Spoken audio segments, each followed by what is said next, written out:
एहतराम के काबिल, मैं सबको मानता हूं मगर रसूलुल्लाह के बाद। मेरी जिंदगी पे लानत है, मुसलमानों की जिंदगी पे लानत है कि वो जिंदा है अपने कानों से हुज़ूर सल्लल्लाहु अलैहि वसल्लम के बारे में अपमानित लफ्ज़ सुन रहे हैं। क्या इसीलिए हमारे पुरखों ने आजादी दिलाई थी? कल मेरी बीवी बाजार जा रही थी, खुदा की कसम, मैंने कहा मत जा, तू बुर्का पहनती है, तू अबू आसिम की बीवी है, नहीं मालूम कब क्या हो जाएगा। ट्रेन में गाड़ी रखकर मुसलमान जाने से डरता है, आज टोपी पहनकर मुसलमान सड़क पर चलने से डरता है। जिस मुल्क के लिए हमने सब कुछ किया, उस मुल्क में आज ये फिरका परस्त आकर के गद्दी पर बैठ करके मुसलमानों को तबाह और बर्बाद करने का जो ये प्रोग्राम बना रहे हैं, ये हम हरगिज़ बर्दाश्त नहीं कर सकते। दुनिया में जितने लोग हैं एहतराम के काबिल, दुनिया में जितने लोग हैं एहतराम के काबिल, मैं सबको मानता हूं मगर रसूलुल्लाह के बाद।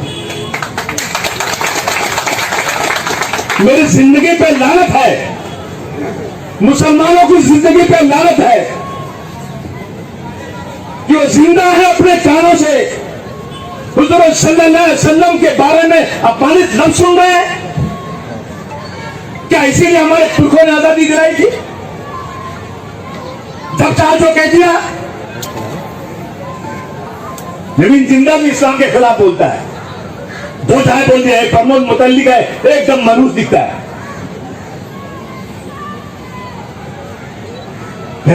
कहता है 10 मुस्लिम लड़कियों को फंसाओ, तुम्हें नौकरी देंगे, पैसा भी देंगे। अगर एक भी हिंदू लड़की मुसलमानों के साथ गई तो उनको तबाह बर्बाद कर देंगे। ये सब बातें हम सुन रहे हैं और कोई केस नहीं बन रहा है। जो चाहो बोल दो। ये देश में हो रहा है दोस्तों। आज मेवात की रैली में एक आदमी बजरंग दल का है, मैं उसका नाम लेकर उसको बढ़ावा नहीं देना चाहता हूं। वो मैसेज भेजता है कि मैं आ रहा हूं जुलूस में, फूलों का हार रखना, तुम्हारा बहनों ही आ रहा है। मुसलमानों से कहता है कि मैं तुम्हारे इलाके में आ रहा हूं, तुम्हारा बहनों, इसके लिए फूलों का हार रखना। और उसने 2 लोगों को पकड़ के गाड़ी में रख के जला दिया। उस केस में वांटेड भी है वो। अगर एक मुसलमान होता है ना तो वो कत्ल भी करते हैं तो चर्चा नहीं होता, हम आ भी भरते हैं तो वो जाते हैं बदनाम। दोस्तों बहुत भारी दिन से आया हूं आज। जब मैंने देखा ट्रेन का यह हादसा हुआ तो जो लोग पहले से कह रहे 20 लाख मुसलमानों को मार दो, घरों में हथियार रखो, सब्जी की चाकू भी तेज रखो, क्या मैं ये नहीं कह सकता कि उन्हीं की वजह से ये पुलिस वाला उत्तेजित होकर के इसने 3 मुसलमानों को मारा।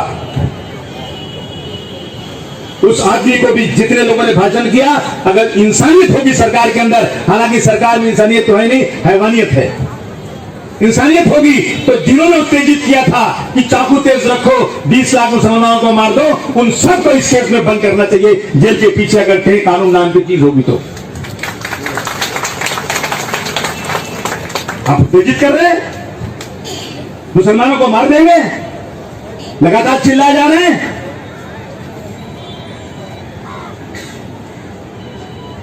मेवात की रैली में मैंने गांव वालों की बातें सुनी आज सुबह टीवी पे।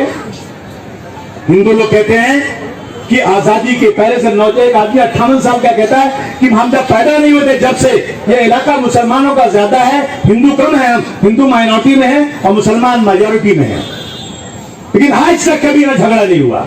हम शादी ब्याह में मिलते थे, हम मिलजुल के रहते थे, एक दूसरे के सुख दुख में हमेशा रहते थे, एक दूसरे को चाचा बाबा बोलते थे। लेकिन आज नफरत के पुजारियों ने हमारी इस मोहब्बत को खत्म करने की कोशिश कर दिया।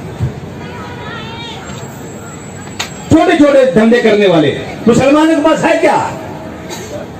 आप गाड़ी से चलिए, जहां आपको लगा कि ये बस्ती गंदी नजर आती है, बच्चे हैं जिनकी उम्र 10 साल की है और कपड़ा पजामा उन्होंने पहना है 20 साल के आदमी का, नाक बह रही है, पैर में चप्पल नहीं है, समझना मुसलमानों का महल आ गया,